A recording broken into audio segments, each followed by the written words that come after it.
तो क्या अब दिल्ली में खेला होबे? दिल्ली में खेला होबे, यह अपने आप में एक अहम सवाल है।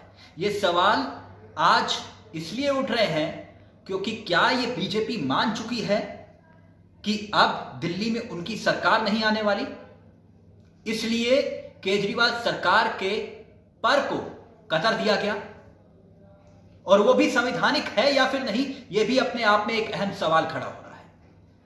राष्ट्रहित के मुद्दे पर आगे बढ़ने वाली पार्टी के सामने एक मूलतः प्रश्न आज पूछा नहीं जा रहा। वो प्रश्न क्या है? वो प्रश्न 1935 एक्ट से जुड़ा हुआ है। 1935 का एक्ट, इसका जिक्र मैं ही क्यों कर रहा हूं, अब वो जानिए।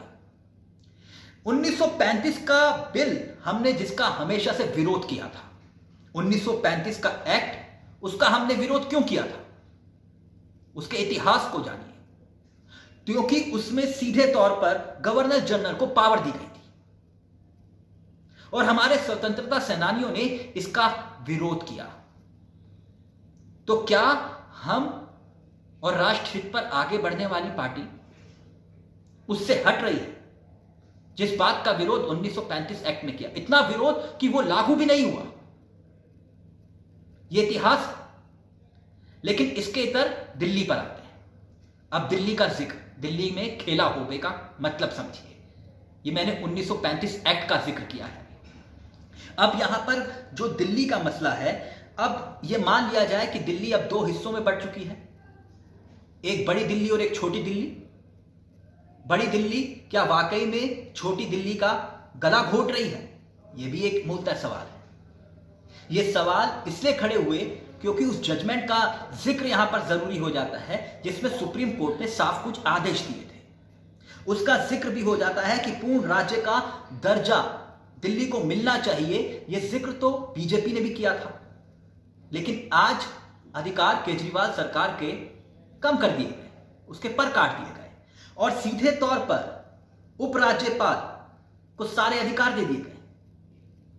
और सुप्रीम कोर्ट ने क्या कहा था? सुप्रीम कोर्ट ने आदेश में कहा था कि कोई भी फाइल एलजी के पास नहीं जाएगी, लेकिन अब कानून में क्या लिख दिया गया कि सारी फाइलें एलजी के पास जाएंगी।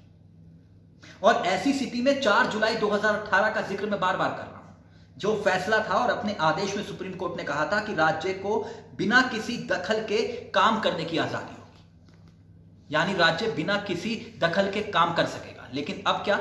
सारी फाइलें एलजी के पास जाएंगी। सुप्रीम कोर्ट ने अपने जजमेंट में क्या कहा था कि सीधे तौर पर एब्सोल्यूट पावर किसी को नहीं दी जाएगी, और ऐसे में अब सारी पावर किसे मिल जाएंगी? एलजी को। बिल तो यही है। और लोकसभा में जो प्रस्ताव आया उसमें सरकार ने जो जिक्र किया कि सरकार का नाम क्या है, सरकार का नाम उपराज्यपाल। मैंने इसीलिए 1935 एक्ट का जिक्र किया। यहां पर सवाल यही कि सुप्रीम कोर्ट ने इस फैसले में 535 पन्नों का जजमेंट दिया था, 535 पन्नों का, और सरकार ने उसमें सीधे तौर पर एक खेल खेला और बिना इस पूरे खेल में राज्यपाल को सारी पावर से दी। और ऐसी स्थिति में दिल्ली में अब जो फर्जी मुद्दों के इर्द गिर्द सियासत घूम रही है, ये समझ लीजिए कि दिल्ली के आगे दिल्ली, दिल्ली के पीछे दिल्ली, ऊपर दिल्ली, नीचे दिल्ली, अब गिनते रहिए कितनी दिल्ली। अब सीधे तौर पर मैंने इसीलिए आपसे कहा था कि अब दिल्ली में खेला होबे, जिसे आपको समझना चाहिए था। नमस्कार, जय हिंद, जय भारत।